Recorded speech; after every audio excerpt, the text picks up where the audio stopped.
How to change or replace the battery in a Kia Niro EV key, or key fob as the kids like to call it. It's very easy. The hardest thing, you got to get a key. You got to get a new battery. It's the CR2032 battery. I'll put a link down in the description if you don't have a replacement battery for that. But once we got that battery, we're just going to come in here. We're going to find this little kind of button looking thing right here. It's not actually a button. It's like a little release thing. We're going to push that down. And when we push that down, we can just pull this key out. And from there, what we're going to do is, if you can see down in here, you can kind of stick this down in here like this. And what we're going to do is we're going to use this key to kind of pop this open. So what we're going to do is we're going to, right in here, we're going to go in here, lock it in, and then we're just going to kind of turn it. And when we turn it,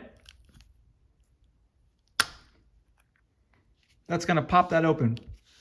So once it's popped open, it's going to open like this, and it's going to reveal this key right in here, or this battery right in here. And then I'm going to use the key again, because it's hard to get this battery out just with your fingers.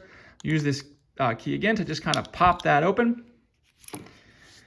Come in with your new battery, put it on here, and you're just going to put the flat side down, pop that in, come over here, put this back together, sandwich it back together. And then once we get it sandwiched back together, we're just going to squeeze until it all pops back together. That's that. And then from there, we're just going to take our key, slide it back in until that clicks in. That's it, we're done.